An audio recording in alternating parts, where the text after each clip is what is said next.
Hey, it's Abby, and I have a very special guest in studio today. I am joined by Aaron Simmons. Abby, how are you? I'm doing great. How are you? It's been a great 24, 48 hours. It's been a lot of fun. You're kind of going through some stuff right now in like the best way possible. In the best way, going through some stuff. Absolutely. So a little bit of backstory about why Aaron is with me today. So I was scrolling through TikTok yesterday. It was a Monday, just sitting at home, flipping through TikTok for hours on end, as I always do. And I came across you in your car listening to your song being heard on the radio. And what really caught me was that your song is called Nobody's Home in Wadena. Mm-hmm. And I'm from Long Prairie, which is a short 45-minute drive from Wadena. And I'm like, who is this guy? I got to talk to him. Yeah, that's it's there's not a lot of songs out there about Wadena. No. And so when something pops up like that, I've been getting so many messages about it. It only came out on July 1st. And I've been getting a lot of messages about it. It's just been so cool. Yeah, no kidding. So let's dive in here to the song itself, because that's what I really want to get into. Because after I went from your TikTok, sent you a message saying, hey, if you're ever in the area, please come in. You just happened to be in the area. Mm-hmm. Yep. I went and listened to the song and literally started bawling my eyes out. It just hits so close to home. Mm-hmm. Yeah, it's, the song, for those of you that don't know, is about my grandpa who passed away in the summer of 2020. And then my step-grandma Martha, who's been in my life since 1999, moved back to Pennsylvania with her sons at the age of 88. She's actually 90 now. She's still kicking. And we went out, my dad and I and my Uncle Don went out for her surprise 90th birthday. We were scared she was gonna have a heart attack, but it was everything's good. But I went from having two grandparents in that house in Wadena where my dad grew up to zero in about 10 days. And that's kind of the heart of the story and the heart of where Nobody's Home in Wadena came from. And I really wanted to write about it, and it just, I had a couple ideas here and there, and I didn't end up writing it until about 8 months later, just because I had to fully digest everything that was going on. And it's been such a cool experience sharing something so personal.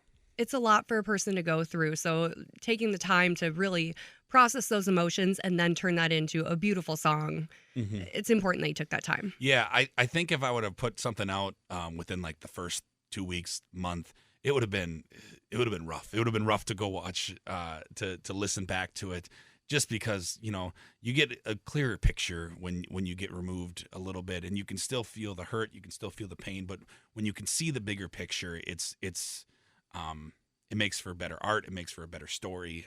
And like you said, it was the right call to wait on that. Yeah. And then I just watched the music video today as well. Our friendship is literally 24 hours old at this point. So I just watched the video, and that was actually shot at your grandparents' house, right? Yeah. From the song's concept, conceptualization to the music video being filmed was a total of like 5 weeks. And that all happened in between when the house initially sold and the house closed. So when the house initially sold, I didn't even have the idea. And like I said, I knew I wanted to write about it, and I don't know if it was divine intervention or what it was, but I was driving back I used to live in Moorhead in Fargo for 6 years, and I was driving back to my hometown, and I always bring my guitar with me.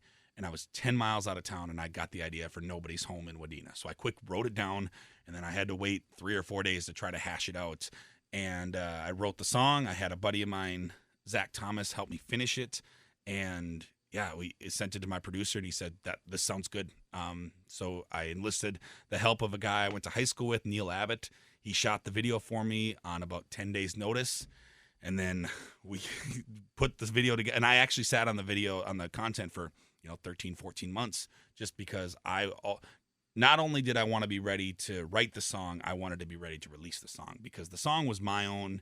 It was personal, and it was my own thing for 15 months before I started really putting it out there. And I also got a chance to. I have a videography background as well. I'm a big content person, so I actually edited the video too. Oh, really? Which I love having a hand in that piece of it as well. It just makes it feel a little bit more like mine. And I've edited all but one of my music videos, and the only one I didn't edit is because I had 40 shows last summer, and I wanted to put a music video out, so the guy who shot it actually edited as well, and it came out great. But I really like having a hand in it, which I did with Wadena. I feel that. Like when you know how to do something and do it well, it's hard to relinquish that creative freedom. Yeah, absolutely. And then, when you're putting something together, when you've got all the pictures hanging that we did in the living room, the little intricacies. Oh, that's my Aunt Karen who passed away in 2013. And this is my grandma who hasn't been around since 97. And little things like that the family can recognize when they go back and watch it. Maybe not the general public, but, it's kind of a love letter, and it's kind of a relic for our family now because the house is no longer in the family. So it's just been really, really great. It's so special that you guys have that to look back on. Because, I mean, how many times do you think like, oh, remember what color was that kitchen? That sort of thing. Yeah, absolutely. And it's kind of funny. In Stewartville, where I grew up, we just had, through one of my other songs, That's My Hometown, that video kind of went viral, quote unquote, in my hometown. And the people who used to live in the town, who are all across the country now, we got back in touch with each other, and they just came over to our house like 2 weeks ago to come look around. And not everyone gets that. Not everyone gets that chance to go back to that house. And because we have this video, it's really cool to be able to do that. Very, very special. That's absolutely. awesome. So let's dive a little deeper into where you're from and kind of your background. So you grew up in Stewartville, down by Rochester, right? Yep, just southeast Minnesota. Yep. So how many people live there? About 6,000 now, I would say. It was probably about 5,400 when I graduated. I graduated about 120, 130 people. But, a lot of people think small town is relative. And I've known people that grew up in 300 population towns in North Dakota. They wouldn't think 6,000 is small. But when you're just south of Rochester, it's a small town. And I 2013 grad, both my parents were teachers. They're retired now. And I always thought I was going to be a teacher. I went through school. I got a teacher scholarship because I was intended to be a teacher. I'm still waiting on the second half of it when I start my student teaching. That's part of that scholarship. But yeah, I've been singing my whole life, and I only started playing guitar when I was 18, my senior year of high school, because I was jealous of a friend of mine who was better looking than me. He was in better shape. He had better luck with the girls, and he started playing guitar, and I was like, man, that looks cool. I can't let him have that too. So about a month later, I picked up a guitar. He gave me my first lesson. I played guitar for my senior choir solo. I was in choir and band growing up, and kind of away we went. I joined. I was a charter member of a bluegrass band, the Root River Crawdaddies, just with a bunch of neighbors and really talented neighbors. But it was just, we would rehearse on the front porch. We'd play in the Stewartville 4th of July celebration. We had floats in the parade, and it was just so great. And it's actually the girl who played fiddle in that band. Her parents lived three doors down from mine.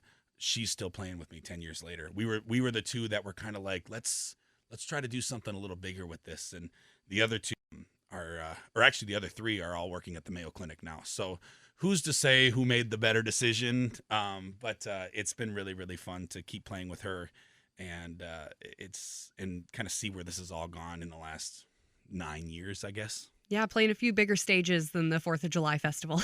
Just a handful, yes. And to be able to do that with some original music too is just insane. There are a lot of really, really talented cover bands in town, and we've done the cover band circuit as well. But now that we're starting to get onto some of these stages with my own original music, it's just really hard to wrap your head around, but it's so much fun. Yeah, that's exciting. Yeah, it's to see the work that you've put in, that not just me. I've had a lot of people on my team and on my side that have put a lot of time and effort in, and to see the product that we're coming up with it's just so fun. Yeah. It's so fun. So when you went to school for teaching, what were you going to be a teacher of? I lasted 1 week. Oh, no. Of school. And I was at a community college in Rochester, RCTC, #RollHive. It was in my first week, and I felt like I was only going to be a teacher because my parents were teachers. I felt like that was one of the only paths for me. And in my first week, I was like, no, can't do it. I'm going to change classes. I did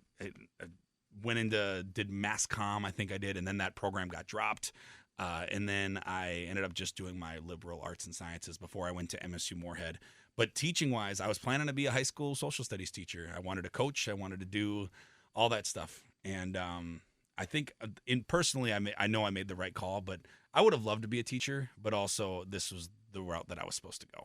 You can always go back and be a teacher. You can't always go back and chase your dream of being a musician. It's 100% true. Yes, absolutely. That's awesome. So MSU Moorhead, you said you lived there for a handful of years, right? Yeah, so Fargo Moorhead, I was there for about 6 years, 3 years in school at MSU Moorhead, and then 3 years out of school. I was full time at a job as a videographer in Fargo, and I actually still work there. I'm just part time now because I moved to Nashville in October, and they've been really, really great to work with. And in my first lunch with my boss, I was very clear. I said, when I'm on your time, I'm on your time. But when I'm not on your time, everything is music. And they've been super great to work with, super flexible. And you don't get that very often when you're chasing dreams, something that's going to take you away, hopefully, from that place that you're putting in time. It's been a really, really great marriage there. That's great. Yeah, it's not too often you can sit down with your boss, even the first week, and say, hey, I'm not going to be here forever. Don't get too attached. Right, exactly. And it's been really, really fun because, like I said, I'm a videographer as well.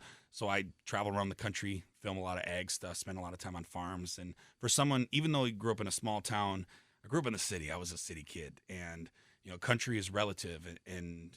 But to hear stories and to talk to people who are living a little more country life than I am. And I'm not trying to pander, but to be able to hear stories and just kind of see perspective, I feel like I'm a more well-rounded person. I feel like my viewpoints I'm getting a little more fine-tuned of what I truly believe because, as you grow up, you believe what your parents believe. And then you go to college and, you pick up a whole new thing. And as you grow, you kind of figure out who you are as a person, what you want to say, especially as an artist and a songwriter, what you want to say and who you are.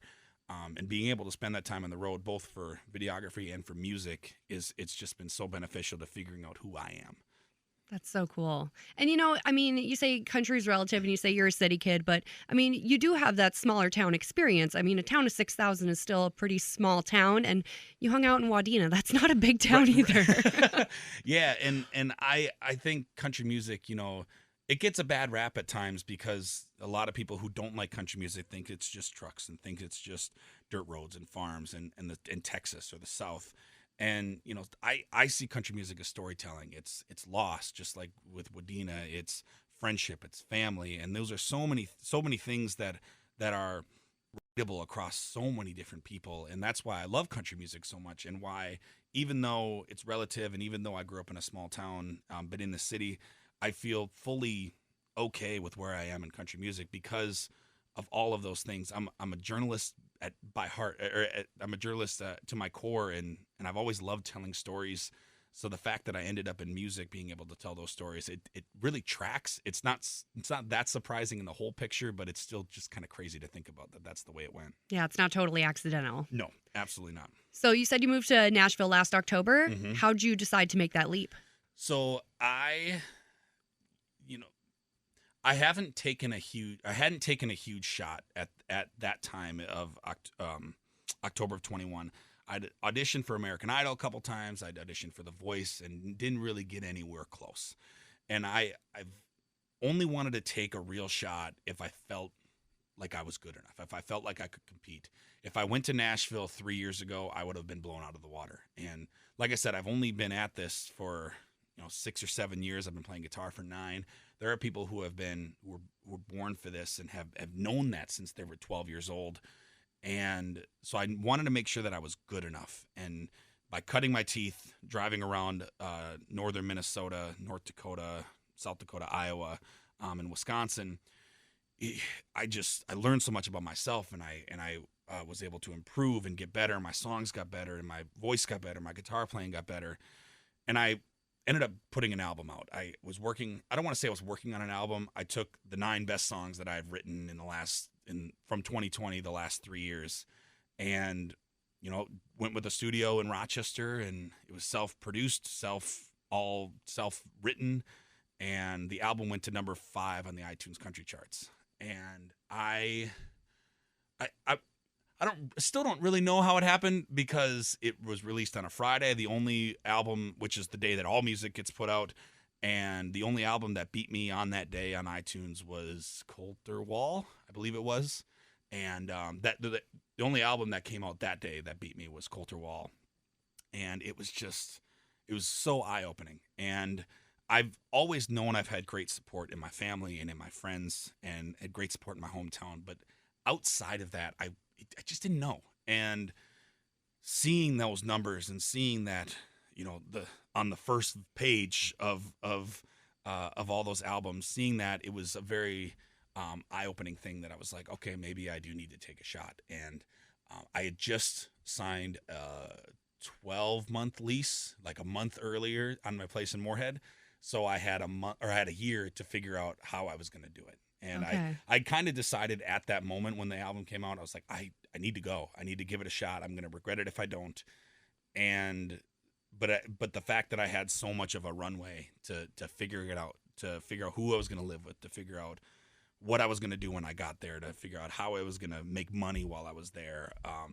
It all worked out the way it was supposed to. And I'm really glad I had that lead time, because I feel like I would be a lot less focused and a lot more fish out of water down there. I feel really good about how things are going down there. That's awesome. Mhm. So what are you doing down in Nashville? So because I still have my part-time job, pays my bills, and not getting rich, but everything's paid for. So down there, I don't, even though Broadway is fun, even though Broadway's very touristy, I stay away from there. I think I've been there 6 or 7 times since I moved there 10 months ago. I only do original music down there. I write and I play songwriter rounds and network and connect. And even though Broadway is really, really fun, especially for people coming to town that don't get to be there very often, I think musicians kind of get stuck there. Not because they're not good enough to get out, because it can be really good money. Okay. So when people are playing down there, you pad your pocketbook really well if you're a good enough band. And I think it'd be fun to do that, but also my focus down there is to push my original music. And I've been playing covers up north, for 6 or 7 years, and I have no problem playing covers. I still come up and do acoustic shows, and we've done full band street dances, and I've got no problem doing it up here. But down there, when so many people are playing covers, my ticket, if I've got one, is with my original music. And so it's really great. I've played the listening room down there. I've played an open mic at the Bluebird. I've auditioned at the Bluebird. I played just anywhere they'll take me with original music, and it feels like it's going well. I feel like the songs that we're writing are better than they were when I moved there, and it's fun to look back of where we were 3 years ago and what might happen in the next 3 years or the 3 years after that. And so it's been great. That's so awesome. I'm so happy that you're taking the approach of like, I know what I'm good at, I know what I'm capable of, but I want to push myself to do more. I want to do better. I know what I want for my career, and I'm going for it. Yeah, and it's this weird mentality. My roommate and my roommate's from Big Lake, Andrew McFarland, and he's my lead guitarist, and we've been playing together for a few years. And he just graduated from MSUM, and it was just a perfect marriage of timing and going down there. I said, "Where do you want to go?" He's like, "I kind of want to go to Nashville." I was like, "I kind of want to go to Nashville too." So we moved together, and we picked up another singer-songwriter from Michigan to join us. But we talk all the time about. So I've got this weird mentality that I've picked up that I've been using in job interviews. That it's weird. So I don't know if you're a fan of How I Met Your Mother, but there's a character in the show who's actually the mother, gets asked at some point in the show, I said, "What do you want to do with your life?" And she goes, I believe she said, "I want to end world hunger." And the guy goes, "Great. Now every decision that you make from here on out is in service of that." And I don't know why that random quote spoke to me, but I've quoted it in job interviews, and I'm like 3 for 3 getting jobs with hot saying tips. that. Yeah. And it is so applied to big decisions, little decisions, keeping my job, original music. Is every decision that I make, and I've been making for the past 5 or 6 years, has been in service of where I want to be with my music. And sometimes it's a little bit of a sidestep as long as we're moving forward. But I feel like I'm just in such a great place, even though we're still a long ways away from where we want to be. I feel like I'm in such a great place because I've been making those decisions in service of that long goal. And it's been fun because some friends of mine have been starting to adopt that as well. And when they ask my advice about something, I say, "Well, what do you want to do? Like, what's your end goal? How can your decision making or service your end goal?" And it feels like other people are benefiting from it as well. And I can't take credit for it, because it was How I Met Your Mother, but it's just been something I've been living by for a while, and I think it's slowly starting to pay off. I think that's something I need to adopt in my own life. It's great. Because, I mean, how many times are we asked, like, oh, what do you want to do? Where do you want to be 10 years from now? And you just sit there and flounder and give a generic answer. But if you actually see something ahead and you can apply every decision you make and do the next right thing and get yourself one step closer to that, you're going to be so much better in the long run. Yeah, and I think it even though it's servicing something bigger, it kind of puts less pressure on you to where you want to be. I try not to put timelines on my goals. I try to, just see where I want to be, and when I get an opportunity to take a step, if whatever's closer, I can take that step, and it really puts the pressure on it, or takes the pressure off of decision making, because as long as you're just making the decision for the end goal, it's not anything you can blame. You gave it your shot, your best shot, and if it works, it works. If it doesn't, it doesn't. But it feels like you're as long as you're trying and trying as hard as you can. That's so great. So most recently, you came back up to Minnesota from Nashville, and you played WeFest. Yeah, so I was a company hired me to play a VIP marketing event behind the stage, and it was I've been to WeFest as a fan 2 or 3 times. It's a little foggy, as it should be. Right. But I've been to WeFest a few times, and only once have I been there as a fan when I was pursuing music. I went in 2013 and 2014. At that time, I was still learning how to play chords on the guitar. And, like I said, I've been singing my whole life. So it was always like, it'd be great to be on that stage in 2013 and 2014. I was thinking that. But in 2019, I was thinking like, okay, what do I got to do to be at this level, to get there? And so this year, to be able to have my guitar and have business there was really, really great. And then I also got a chance, I work with a group called American Heroes Outdoors, which is a nonprofit up in the upper Midwest that takes veterans, first responders, police officers, and firefighters, gets them in the outdoors hunting and fishing. And they were in charge of Military Appreciation Night, which was Thursday. And a few months ago, I was already booked for this VIP marketing event, but the guy I work with, he gave me a call when I was driving back to Nashville from another trip, and he said, "Aaron, is there any chance that you would want to sing the anthem at WeFest? Like, there's no way that you're going to be there. I kind of figured, like, you're not going to be there, but you deserve a call." And I was like, "Wes, I'm actually going to be like 40 feet from the stage. So I'm going to do it." And I called him like 2 or 3 times between then and WeFest. I'm like, "So this is like a real thing, right? This is happening?" He's like, "This is absolutely happening." And so I got to sing the anthem on Military Appreciation Night with representatives from all branches of military out on the catwalk, and it was just phenomenal. So to have business there with my guitar playing backstage was phenomenal, but to not get kicked off of the main stage when I was on the stage, oh my gosh, it just I got another bug. It's like, okay, now how do I get back here? How do I get back here with my own music? And it was so fun. I've thought of the same thing about, a friend of mine has a writing room on Music Row in Nashville. And to be able to write there where all the big names are, all the big companies are, to be able to walk around and have your guitar and to have business there, it's just such an insane feeling when you think about where things have been and where you started. And it's also fun because I kind of look like Luke Combs. I'm aware of that I'm a bigger guy, red beard, and with sunglasses on, the tour bus is walking by. There are people they're doing double and triple takes. And I would the bachelorette parties are going nuts. Exactly. And and I'm not trying to be Luke Combs, especially when I'm down there. I'm trying to be my own person, but we would walk out of the room to go right down Music Row to go get lunch or something, and you'd see people taking a tour or these buses, and I'm like, "Brian, do you think these guys think we're someone?" And he's like, "Absolutely, they think we're someone, and we're not." But to have business there on Music Row, and then to have business at WeFest, it's so cool. It's so cool to think about, like I said, where I've been, where we started, and kind of what can happen from here. So those little pinch me moments, like, wait, am I dreaming or is this actually real? Yeah, especially like,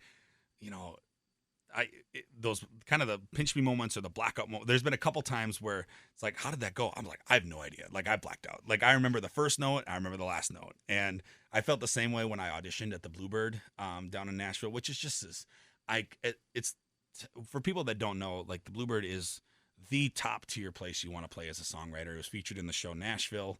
That kind of popularized it a little bit in the pop culture. But I auditioned there on a Sunday morning.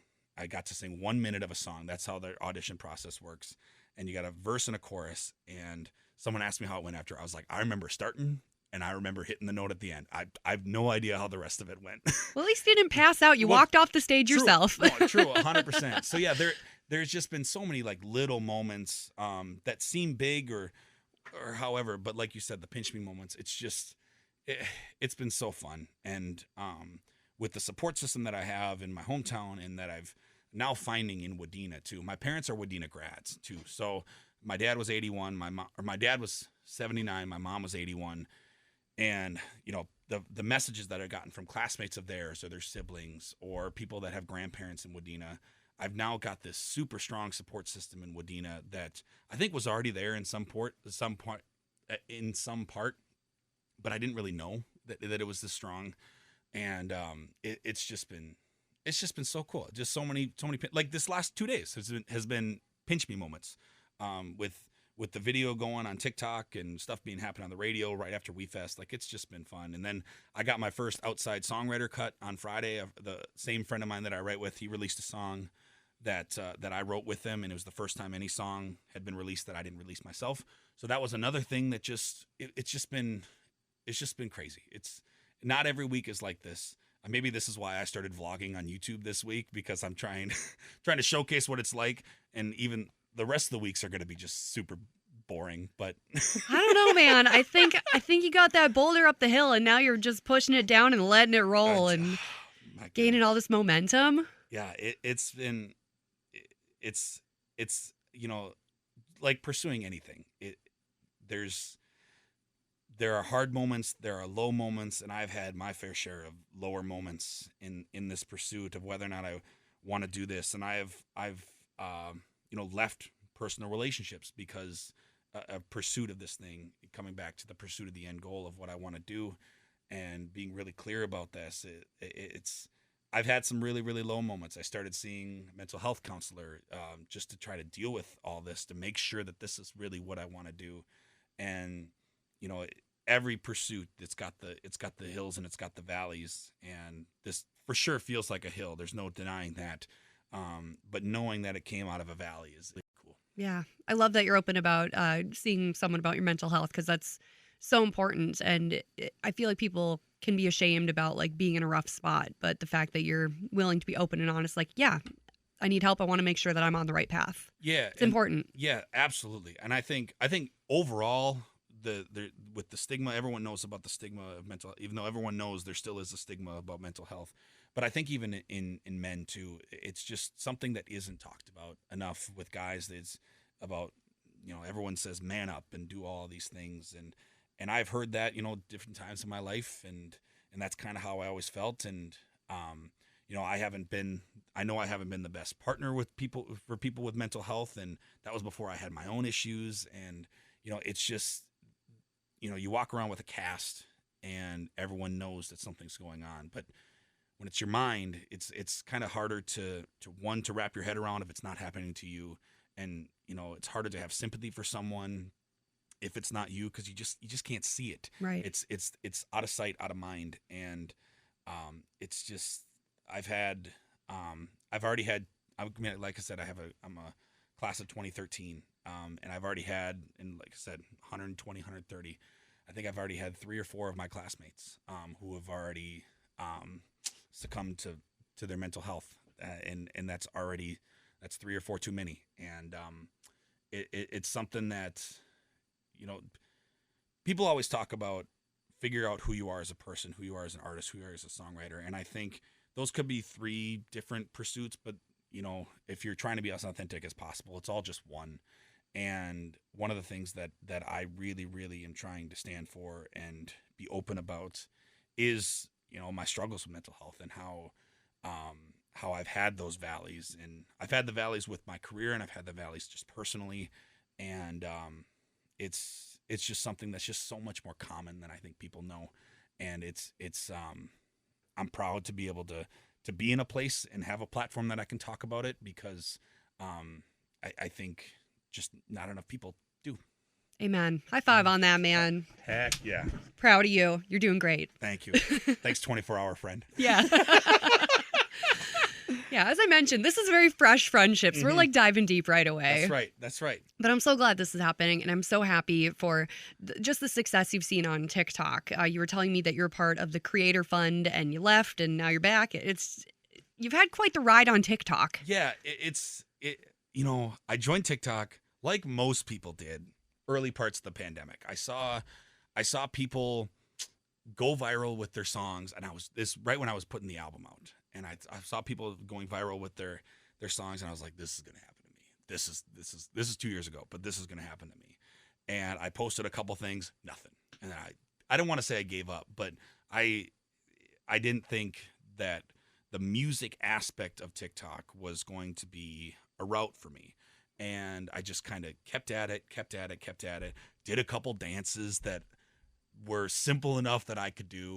And but one of the things about me is if there's something to be done, I do it 110%. And sometimes, like in high school gym class, that would mean someone got hit in the face with a dodgeball. I just go at things 110%. And so when I did some dances on TikTok, I was just so in it, and people resonated with it. So I got a little bit of traction. But then you kind of mentioned off the air that the only time you go viral or your videos get any traction, it's about farming. It's about cornfields. It's been cornfields. I can only go viral for cornfields. It's always around the 4th of July when I do something about knee high by 4th of July. For whatever reason, hundreds of thousands of views. Anything else? Yeah. So I really thought that it was just going to be dancing, and it was going to be what it was. And then I was starting to run out of dances that I knew how to do. So I was really trying to pivot and get into music. So I would do some covers, I would sing some originals, and just nothing. But then the beginning of 2021, it was kind of a New Year's resolution that I said, I'm going to post a TikTok once a day, but I need something repeatable that I can do every single day that people could hopefully come back to. It's short, it's whatever. I started singing the first song I hear on the radio. And I would turn the radio on, get in the car, and when it went to commercial break or whatever, I would just start the video and then hopefully time it out right and sing the song. And I think day 7 was the first video that really took off. It probably 140,000 views. It was Shania Twain, Man, I Feel Like a Woman, and I was so excited, I forgot the words. Oh, no. Mm-hmm. And so... And I think that's part of the reason why it took off, because all these mad people in the comments were like, Shania Twain. Don't upset the Shania stans. I know, for real. But that was kind of the start of it. And then I think I did like 70 days in a row. I think I did. And then I think I totally got to, 80 or 100 days. And then I got busy last summer. So I'm trying to come back to it now and post 1-2 times a day. I'm trying to sing more stuff on the radio. Got Sirius XM, so I have a finite. I listen to Y2 Country on Sirius XM because I know wherever I'm going to be, it's the same pool of songs. Yes. That I'm like, okay. And all these songs have been out for 10 years, so I'm not going to get some new song that I'm not going to know the words to. And so it's just been really fun. And then also, this is kind of like my fun party trick. It's not a trick, but this is my little fun fact. Shania Twain follows, I think it's in the double digits, but last I checked, it was like 34, 35 people on TikTok, and she follows me. No. I swear. And I'm so terrified because I think I would be more bummed than I was excited if she unfollows me on TikTok. So I'm like so nervous with my content at times, like I won't post. Gotta impress Shania. Right, exactly. And yes. And she's gonna say that don't impress me much, and then she's gonna kick me off. No, but yeah, it's just weird because it's like 34 verified accounts and then Aaron Simmons music. Oh my gosh. So she joined TikTok after that, the TikTok of me singing Shania, kind of singing Shania, and like I don't know how it happened, and she followed me first. Like I don't. No way. I woke up on a Sunday morning. She had the verified check mark, but she only had like 4. She hadn't posted yet, and she had like 400 some followers. And I was at my parents' cabin. I was like, Dad, I think Shania Twain followed me on TikTok. No way. I go over and we're looking at it, and I'm sending it to some friends of mine, and I'm like, I think this is legit. And then she started posting, and sure enough, it's her account. And it still just blows me away that it happened. And I can figure out how it happened, because when you join TikTok, if someone like Shania Twain, she probably searched hashtag Shania Twain, and my video was in the top 12. Right. But still, not all the 12 got followed, and it doesn't make any sense. So I'm really hoping that I can meet her someday. I could slide in her DMs. I was gonna say, you can message her and she's gonna see it. I know, and see that's where I toe the line of like, is she gonna think I'm annoying? So I'm just waiting to see. I'm gonna give her like a hopefully if I get to meet her at some point, that's my icebreaker. Yeah. It's like, hey, you don't really know me, but you follow me on TikTok, so can we get a picture or something like that? But want to collab? Let's write our song together. Yeah, I can wear cheetah print. That's right. That's right. And yeah, so that the whole TikTok thing has just been so fun, and I've seen musicians and other people than musicians, but just for my own niche, it's like I've seen other musicians, their lives have been changed because of TikTok and the community, and I've really feel like I'm kind of getting this really strong and passionate little community. I don't want to even call it a fan base, and I get kind of weirded out when people say that they're my friends and things like that. All my friends are following me, but it really does feel like a community that we're building. And I try to go live quite a bit and talk to people and really just feel like people are invested in this and can help build this up. I've got people in Ohio, I've got people in Washington, I've got people in Texas that are just, they'll comment on everything, and they're not even in a weird way. They're just so about this community and building it up to wherever it ends up. And it's been so fun. I've never had any success like that on any social media, and I've got really strong communities on Facebook and Instagram, but the numbers on TikTok, it's just it's crazy. And I've been getting, especially with Wadena, like I said, it's probably over 200,000 views now, because it was at like 198 when I got here. And the messages that I've gotten from people about the song, I've gotten 1,000 new streams on Spotify in the last 24 hours, which is crazy. That it had 500 at the beginning of all this, and just hearing about people's grandparents. A guy messaged me today, and he said, "You don't know me, I don't know you, but you showed up on my For You. Grandma died in April. My grandpa died today." Oh. And he said, "Your song has been on repeat, and it has been truly touching our family." And it will never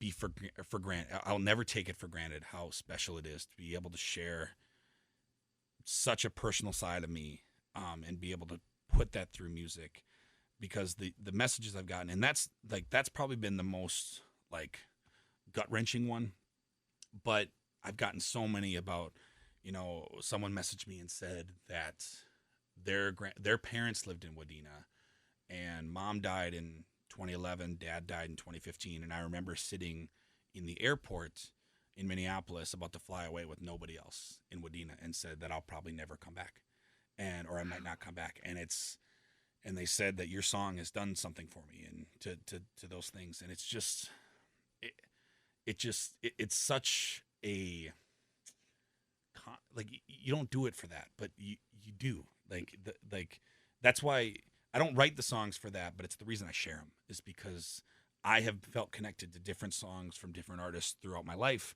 and I'm sure you have as well. And to be able to have that song that people can connect with and can help heal or laugh or do whatever that's going to pull them out of whatever they're going through, it's just such a privilege, and I do not for 1 second take it for granted.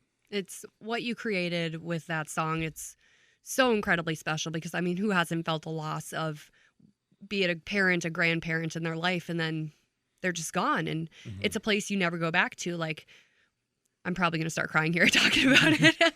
But when I first listened to your song, so I lost my grandma when I was in 6th grade, and my grandpa, gosh, this was years ago, and I'm still welling up. But he died right after my senior year of high school. And I remember, like, when I listened to your song, I just remember standing in their house cleaning out all their stuff with all my cousins. And I'm like, we were all together. Thank goodness. I have a very close knit family, but it's like, I remember what it's like going through all those memories. And it's just so incredibly special what you created. So thank you for doing that. Thank you for sharing it. And thank you for letting me cry in front of you for only knowing each other for 24 hours. Oh my God. That's just the beautiful thing about, music in general, but I mean, art in general is the ability to,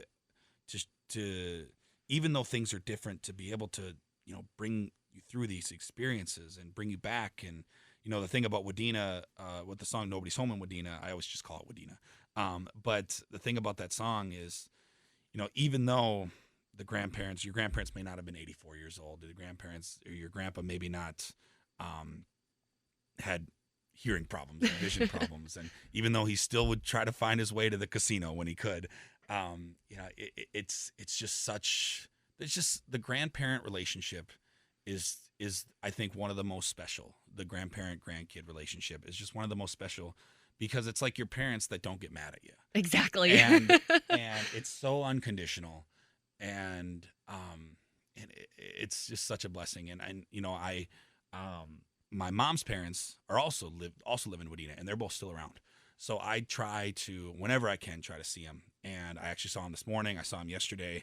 And because now that I live in Nashville, I try to, every time I come to town, and it's the same thing. And it's just, especially now that the song is out and I'm a little older now. And I don't think in 2016, when I lived in Wadena and we had those great experiences with my grandpa and with my step grandma, I don't really fully think that I grasped how important it was or how, consequential it would be in my life. And now that, like I said, I'm a little older, I'm a little more experienced in life, and now that I've seen what this song has done for me and for other people, like there's not a second that I don't cherish the time with my grandparents, because they're the only two I got left, and I will go see them every time that I can, and I know I do it for two reasons. One, because like I love it. I love going to see them, and but for the second reason is I do it because I know that they love when people that they love come around. It's just like anyone. When you see people that you care about, and when we say that the grandparent grandkid relationship is unconditional, like there's no grandkid that they don't want to see. And when people come around, they just love it. And I know how much it meant to my grandpa and Martha when I would go over there all the time, and when I would call them, and like I said, I don't think I felt the full gravity of that when I lived there. And maybe even before he died, I don't know if I ever fully grasped that, but it's not something that I will ever forget. And that's I'm living now. Yeah, I just got to talk to my grandparents today at noon. It's my birthday, so my grandma called me. Oh, happy birthday. Thank you. So my grandma called me, and while she called me, I was actually on the phone with my mom, who's calling me to wish me happy birthday. But while I was on the phone with my mom, my grandma actually left me a voicemail, and my grandpa's like yelling in the background, "Happy birthday!" And like, so I'd saved that. I'm like, I'm going to treasure this forever. 100%. Then I'd hang up with my mom and call them and talk to them for half an hour, but yeah, it's still very special. 100%. Yeah, it's just, that relationship is just it's so good, and it's so special, and it's really tough too, because my grandpa said just yesterday, he said, "Father Time waits for no one." And yeah, it's to be able to cherish these things is so great, but it's really tough in the sense of a grandkid, is because odds are, like at a fairly young age, you're going to see